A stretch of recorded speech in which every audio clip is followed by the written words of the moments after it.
네, 이사야 성경 공부 계속 우리 진행되고 있습니다. 역대하에 보면 여호사밧이 하나님의 큰 축복을 받았죠. 뭐 구하지 않았던 부와 명예와 권력뿐만 아니라 사방이 평안해 주셨던 큰 원인 중에 하나가 다른 것도 있지만 율법의 말씀을 끊임없이 백성들을 가르쳤다는 것입니다. 하나님 이걸 기뻐하셨던 것 같아요. 그래서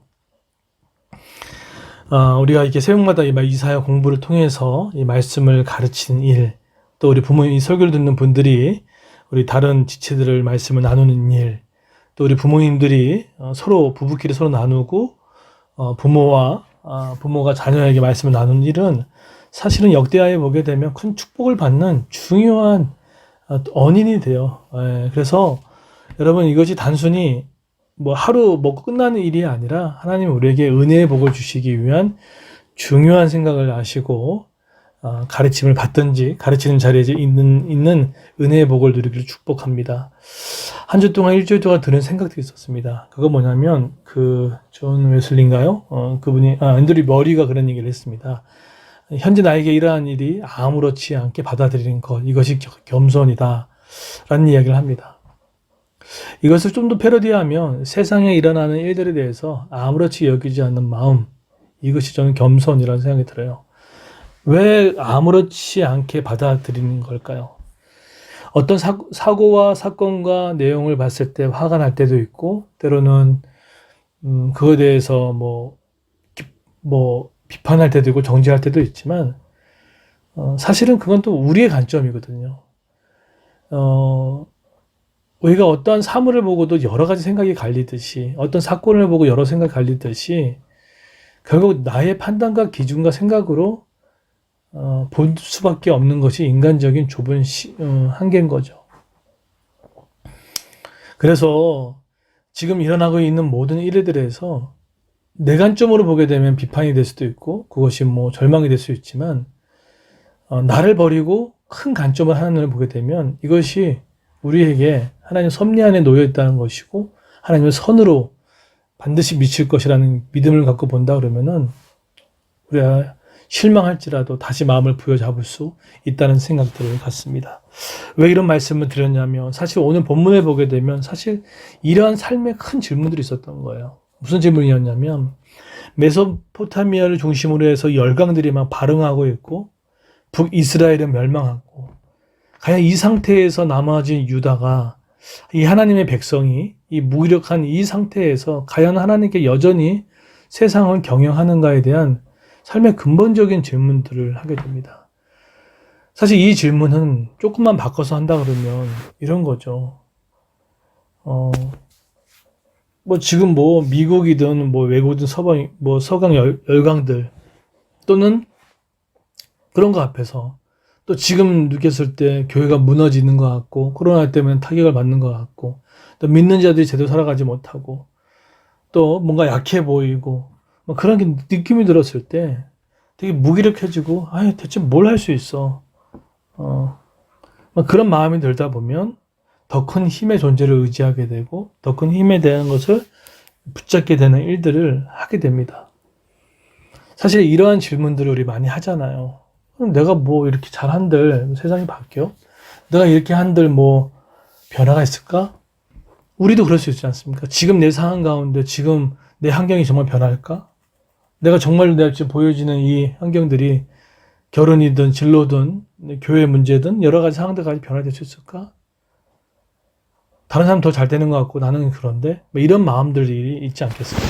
그런데 이러한 질문에 오늘 이사야는 오늘 14장뿐만 아니라 5장에서 또 10장에서 15장에서 17장에서 25장에서 또 41장에서 계속해서 얘기하고 있는 46장까지 해서 계속 얘기하는 게 뭐냐면 이사야는 하나님의 언약 백성에게 유익한 방향으로 의도적으로 역사를 이끌고 계신다는 것을 일관되게 지금 주장하고 있다는 거예요. 다시 한번요. 이사야는 이스라엘의 하나님이 믿는 백성에게 유익한 방향으로 의도적으로 역사를 이끌고 계신다는 그 주장을 일관성 있게 하고 있다는 것입니다. 실질적으로 역사적으로 이것이 옳다는 것을 분명했던 건 2500년 지난 다음에 아수로 남아 있습니다. 사라지고 없었지만 여전히 언약 백성과 이사야의 그 믿음은 여전히 살아있어서 지금도 우리에게 영향을 미치고 있다는 것입니다. 결국 아까 서두에도 얘기했지만 우리에게 지금 일어나는 일들, 지금 나의 집, 또 나의 직장, 나의 환경, 막 그 일들이 숨이 조여오고 두려움이 되고 불안하게 만들고 도저히 무기력해서 내가 믿는 게 왜 믿을지, 그냥 정말 예배가 나한테 도움이 되는가? 기도가 정말 나한테 도움이 되는가? 막 이런 마음도 들고, 지금 자라나고 있는 이 그레이스 교회가 정말 도움이 되는가? 우리 가정교회가 막 이런 질문들이 막 일어날 수가 있습니다. 지금은 여전히 변화되지 않을 것 같고. 그런데 이사야가 말하고 싶은 건 뭡니까? 일관되게 하나님 백성의 유익한 방법으로 의도적으로 이끌어가고 있다는 거예요. 사실 더 크게 본다 그러면 하나님은 창조하셨고 타락한 이 세상을 구속의 왕성을 구속해 주신 예수 그리스도를 통해서 완성해 나가는, 하나님 나라가 완성되는 이 과정에 도도하게 이 물결이 흘러가고 있다는 것입니다. 기독교는 직선적 역사관을 가지고 있습니다. 처음이 있잖아요. 천지를 창조하시니라. 그리고 끝에 하나님의 말씀이 완성되는 쪽으로 흘러갑니다. 처음과 끝이 있어요. 근데 불교는 윤회적인 거죠. 돌고 돌아. 순환적이라고 하지만 기독교는 그렇지 않습니다. 창조가 있고, 타락이 있었고, 구속이 있었고, 완성해 나가는, 결국 끝에 종말은 반드시 있고, 완성해 나갈 것을 분명히 얘기하고 있습니다. 그러면은 이 도도한 물결 가운데 우리는 여전히 아직 잔재하고 있는 아까 그런 어둠의 세력 가운데 철로 역적처럼 계속 싸울 수밖에 없는 존재고, 그러나 예수 그리스도로 십자가에 달리심으로 해서 사단의 머리가 멸하여졌고 결국은 끈에 묶여 있는 듯한 개에 지나지 않는 사단의 권세들 앞에 때로는 흔들 때도 있지만 우리 다시 한번 기억할 것은 이 말씀을 들으면서 우리가 유익한 방향으로 의도적으로 하나님 역사를 이끌어 가신다는 거예요. 여러분 언제 감사헌금을 하셨고 또 언제 하는 게 감사드렸습니까? 도저히 해결되지 않을 것 같고 도저히 길이 보이지 않고 도저히 보이지 않는 그 일 가운데 기도하고 하나님께 의지해 나갔을 때 하나님이 돌파를 하게 하시잖아요. 그래서 지금 일어나는 일들 있지 않습니까? 그게 우리가 코로나일 수도 있었고 또 사람의 지금 현재 나이가 막 괴롭히는 문제일 수도 있고 재정의 압박일 수도 있고 자꾸만 연일 계속되는 일 가운데 결국 하나님이 그것이 우리의 유익의 방향으로 반드시 간다는 것입니다. 때로는 그것이 우리를 준비시키는 시간이 될 수도 있고 또 그런 고난을 통해서 나를 또 풍성케 하시는 또 내 안에 있는 어둠의 잔재를 빼내시기 위한 또 더한 것들을 주시기 위해 우리가 좀 더 넓은 깨끗한 그릇을 만드는 하나님의 작업일 수도 있고 사실 성경 역사가 그렇죠. 70년은 하나님의 의도적으로 그 믿음 없음을 깨트리시고 훈련시키는 시간들이었잖아요. 이스라엘 백성인 가나안에 입성할 때 40년 동안 방황했던 그 시간도 의도적인 하나님의 시간이었음을 우리가 알게 됩니다. 그래서 무기력한 상태에서 과연 하나님이 나의 삶을 경영할 수 있는가? 무기력한 삶에 하나님 나의 이 가정교회에 회복을 주실 건가? 교회 주실 것인가? 사단마귀는 너는 안 된다. 너는 교회가 될 수 없다. 이렇게 공격하지만 그렇지 않습니다. 유익한 방향으로 가주실 겁니다. 그래서 제가 믿는 건 주일날 여러분 함께 예배하고 기도했을 때 저는 그걸 믿어요. 저는 그걸 믿습니다. 왜냐하면 하나님이 역사하시는 순간이고 우리가 찬양하고 노래 부르기 시작할 때 여호와의 숨겨진 복병이 마온과 암몬과 모압을 깨뜨리시는 그 은혜의 승리가 담겨져 있기 때문입니다. 너무 현실성이 없나요? 그렇다 그러면은 현실을 믿고 갔을 때 정말 그게 나아졌나요?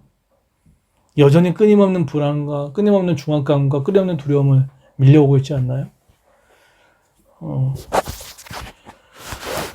세상을 공부를 많이 하면 많이 할수록 진정 하나님이 나의 왕이 되어 주셨음을 감사드리게 되고요. 점점 이 예배의 능력을 알게 되고 기도의 능력을 알게 됩니다. 여러분, 이제는 함께 하십시오. 같이 기도를 모으십시오. 기적 같은 일들, 새로운 길들, 새로운 희망과 전혀 우리가 생각하지 못한 새로운 새 방향으로 반드시 열어줄 것입니다. 저는 그래서 기대하고 있어요. 우리가 주일날 함께 모여 기도하고 요일부 중보기도가 떠나지 아니하고 결국 요일부 중보기도는 의무가 아닙니다. 사실은 여러분을 위한 것들입니다. 먼저 그날을 구하면 계속 축복을 받는 분이 우리잖아요. 기도도 마찬가지입니다. 중보기도 남을 위한 기도잖아요. 결국 누구한테 돌아갈까요? 그래서 나의 기도, 나의 가정만이 아니라 더 넓고 더 넓게 하는 기도들이 너무나 중요해요. 저는 그런 사람 너무 많이 봐요. 우리의 기도의 지경을 넓힙시다. 또 하나님이 우리를 가장 유익한 방법으로 이끌어가 주실 겁니다. 그런 믿음을 갖고 아마 그러실 거예요. 결국 우리가 6개월 동안 근 6개월 동안 코로나19로 인해서 예배도 가정교회 모임도 여러 가지로 다소 약해진 부분들이 있지만 우리 그 시간을 통해서 이 영적인 존재의 중요성, 또 교회의 본질에 대한 중요성을 우리가 알게 됐고, 나눔이 필요한 존재들이구나. 이런 것을 알게 되는 것도 얼마나 축복입니까? 더 진실해져 가고 있죠. 그래서 여러분, 다시 한번 모이셨으면 좋겠습니다. 다시 한번 함께 했으면 좋겠습니다. 그런 은혜가 있기를 예수님의 이름으로 축원합니다.